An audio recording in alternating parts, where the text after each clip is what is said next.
In the reflection of the window, his face looked older than it had that morning. He wondered when exactly he'd begun resembling his father, the same furrow between the brows, the same tendency to plan for fairness and end up enforcing control. He thought of his son, the one nobody here acknowledged, the one his mother had somehow loved anyway, and felt the familiar ache of a secret that had stopped belonging only to him. Rain thickened again. He started the car and headed toward the expressway, unsure whether he was going home or just fleeing the direction of his guilt. At home, Eunjung lit a candle, even though the electricity worked. She liked the slow rhythm of its light, how it seemed to breathe instead of burn. She poured herself barley tea and sat at the kitchen table. The apartment was too clean. She had scrubbed it that morning.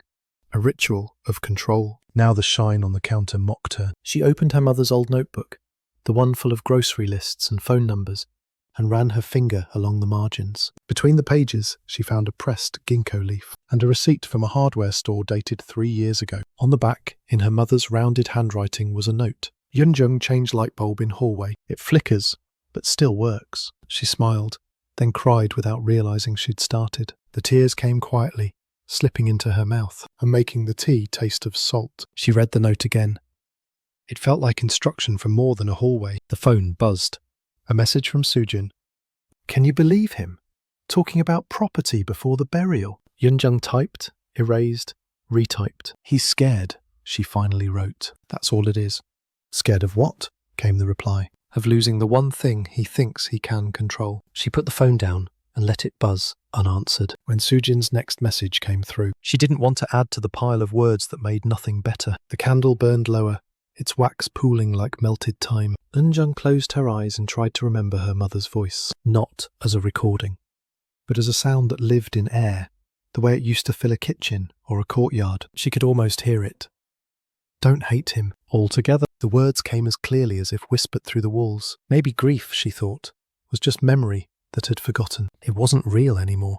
Back at the old house, Cholsu couldn't sleep. He'd volunteered to stay behind, claiming someone needed to watch the offerings table.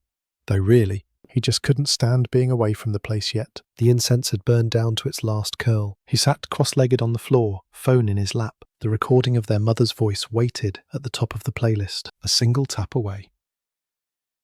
He'd listened to it twice already. Each time it changed, not in words but in meaning. He pressed play again. My children love each other, don't hate. The oxygen hissed softly under the words, a ghostly accompaniment. He closed his eyes and let it loop. He didn't know if the sound comforted or accused him. On the shelf above the TV, their mother's framed photograph watched him. What did you mean, Oma? He whispered. Together how? Share what? You built 3 houses. Is that what you wanted us to divide? Or was it just the excuse for us to see each other again? No answer, of course. Only rain. The kind that smells of iron. He checked the time. 2:47 a.m. He imagined his siblings scattered through the city Eunjung, reading by candlelight. Sujin pacing with anger, Myung-ho staring at documents, the others asleep out of mercy. The thought of them made him smile in spite of himself. Families, he decided, were like broken instruments, even out of tune. They made a kind of music no one else could play. He lay down on the thin mattress beside the low table and finally drifted off. Morning arrived with an obedient greyness, the kind that takes orders from rain. The sky pressed low over the cemetery, and the grass shone like a polished shoe. By 9, the family had gathered beneath a string of black umbrellas. Men in dark suits moved with the solemn efficiency of people who do this for a living. Everything had its place. The tent, the table with incense, the framed photo, the shovel leaning against a small hill, as if tired from a future task. Eunjung buttoned her coat to the throat. She felt as if the day had dressed her, not the other way around. The priest's voice carried in a measured chant, vowels stretched long enough to sound like bridges. The siblings lined up by birth order, Eunjung first, then Myung-ho, then the others finding their positions, with the small awkwardness of people who had not practiced this choreography and never wanted to. When the moment came, they bowed once, twice, a third time, each bow narrower than the last, as if humility had to fold itself to fit into the body. Afterward, they watched the coffin lower, a rectangle moving away from air. Sujin squeezed Eunjung's fingers hard enough to hurt. I can't stand the sound, she whispered. What sound? Eunjung asked, though she knew. The sound of the rope. Sujin's eyes were raw. It's like the world is unbraiding. The men in gloves did their work. The rope slid. The ground listened without comment. A breeze lifted and turned the priest's chant sideways. In that small disobedience of air, Eunjung heard her mother's laugh from another year. A summer laugh when the fan clacked and the melon was cold and everything tasted of now. She exhaled, and fog rose from her mouth as if her memory had a season. One by one, they approached to offer incense. When it was Myung-ho's turn, he hesitated. His coat was buttoned. Wrong second button in the third hole, and something about that small mistake made Eunjung want to fix him and forgive him and scold him all at once. He bowed deeply, stayed down longer than the rest, then rose with a face that had shed something she could not name. After the priest concluded the rites, the workers stepped forward, and soil fell with the sound that had made Sujin flinch. Chelsu picked up the shovel for a ceremonial scoop. The weight surprised him, then steadied him. He lifted, poured, each motion a verb. We are not burying her, he told himself. We are covering her against the weather. The tent shuddered with a gust, and Young-hee caught a pole just before it lifted from the ground. She laughed in shock, the laughter becoming a sob halfway out. Eunjung reached for her, and for a breath. They were girls again, clinging to an umbrella the wind wanted to adopt. When it was over, the cemetery returned to its ordinary work of holding what the living could not. The family moved toward the cars. A van with cousins pulled up late, reducing solemnity by simply existing. Someone climbed out with a plastic bag of tangerines and thrust it into Eunjung's hands, as if vitamin C could negotiate with sorrow. They drove to a small restaurant near the river, a place their mother had liked because the owner smiled with his whole face.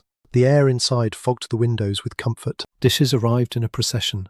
Seaweed soup, grilled mackerel, kimchi that bit without cruelty. The family ate because grief is hungry, and because women from their mother's temple had insisted on paying. Eunjung thought of all the meals their mother had served to others. Conversation started in safe alleys, the priest's kindness, the smell of the cemetery grass, the way the rain had behaved itself. Then it wandered toward the alley with no lights. We should meet with an attorney this week, Myung-ho said, chopsticks laid neatly across his bowl. His tone was not argumentative.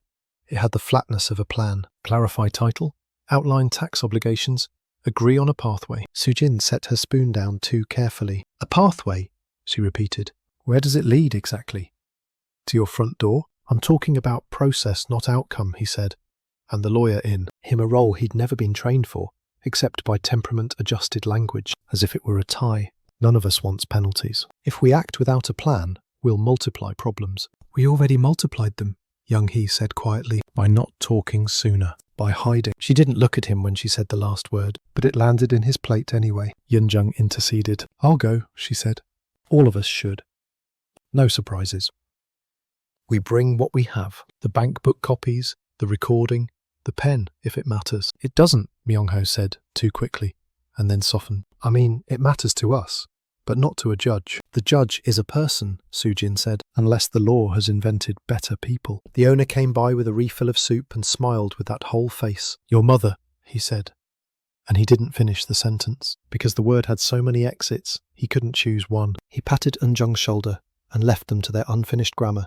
They ate in a quiet that wasn't peace. On the windows, the condensation drew a veil between them and the river. Through the blur, the water looked like metal taught to be soft. Chelsu shifted in his seat. I think she wanted one house for something else, he said, surprising himself with the confession. He spoke to the table, not to any one person. I found impressions on the recording. The name, Sorjun, and a phrase, one house for him. The table went still, in the way a street goes still, when two cars collide out of sight.